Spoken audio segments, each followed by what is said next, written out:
আগামীকাল নৈহাটির বড় মায়ের কাছে পুজো দিতে আসছেন মাননীয় মুখ্যমন্ত্রী মমতা বন্দ্যোপাধ্যায়। তার আগে ঘটনাস্থলে বড় মায়ের মন্দিরে পরিদর্শন করতে এলেন ব্যারাকপুরের কমিশনার অলোক রাজুরিয়া।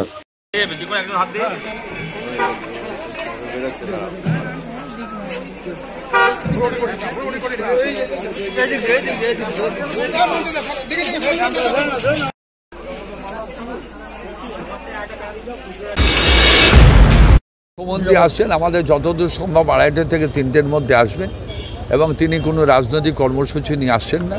তিনি বড়মার মন্দির দর্শন করতে আসছেন, বড়মার আশীর্বাদ নিতে আসছেন। এটা তো নিরাপত্তা থাকবে, এটা সিএম আসবেন, তার নিরাপত্তা থাকবে না? নিরাপত্তার বলয় তো একটা থাকবেই। তার যারা সিকিউরিটির দায়িত্বে আছেন, এডিজি আইন শৃঙ্খলা সহ, এডিএম সহ, এসডিও সহ, সিপি সাহেব অলোক রাজুরিয়া সহ, তারা প্রত্যেকের খোঁজে খাতে দেখলেন মন্দিরের কোথায় কি আছে। এটা তো নিরাপত্তার স্বার্থে একটা সিএমের হতেই পারে, থাকতেই পারে। তা স্বাভাবিক কাজে সেই মিটিংটা তারা করে গেলেন।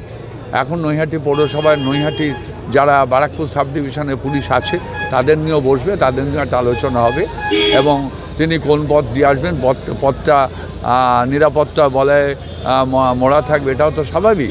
তাই সেটা দেখে নিয়ে আজকের কালকের আমরা এখানে মন্দিরে যেভাবে চলছে মন্দির, তিনি ওই সময়ই দর্শন করতে আসছেন বড় মাকে যে সময়টা মন্দির দর্শনার্থীদের জন্য বন্ধ থাকে, 2টো থেকে 4টে মন্দির বন্ধ থাকে। সেই সময়টা দর্শনার্থীদের অসুবিধা না করে, বড়মার ভক্তবৃন্দের কোনো অসুবিধা না করে তিনি দর্শন করে বড়মার আশীর্বাদ নিয়ে চলে যাবেন। সকালে কি দর্শকদের জন্য মন্দির থাকবে? সবসময় খোলা থাকবে, যেভাবে ন্যাচারালভাবে বড়মার মন্দির দর্শনার্থীদের জন্য ভক্তবৃন্দের জন্য খোলা থাকে, ঠিক সেইভাবে কালকে খোলা থাকে। রাজনৈতিক কোনো কর্মসূচি না, রাজনৈতিক কর্মসূচি আগেই বলেছে, এটা রাজনৈতিক কর্মসূচি না। এটা বড়মাকে দর্শন করতে আসছেন, ওনার অনেক দিনের ইচ্ছা, সেই ইচ্ছাটা কালকে উনি পূরণ করে বড়মার আশীর্বাদ নিয়ে এখান থেকে যাবেন। না, সেটা হয়েছে, যেহেতু বাই ইলেকশন ছিল, একটা ইলেকশনের এনমার্গো থাকে, তো স্বাভাবিক কালে একটা সিএম তিনি আসলে পারে কোনো রকম অসুবিধা হতে পারে, যার জন্য নির্বাচনী বিধিভঙ্গের মধ্যে পড়তে পারে। সেইভাবেই উনি বাই ইলেকশন হয়ে গেছে, ফল ঘোষণা হয়ে গেছে, স্বাভাবিকভাবেই উনি কালকে দর্শন করতে হ্যাঁ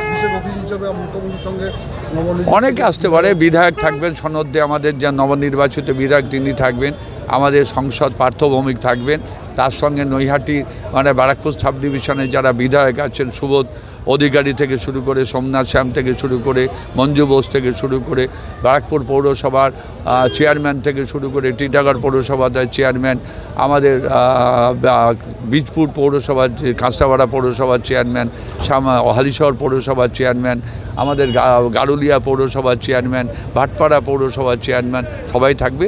দিদিকে সম্বর্ধনা জানাবে 2:30 থেকে 3টে পুজো দেবে। ঠিক আছে, ধন্যবাদ আপনার সকলকে।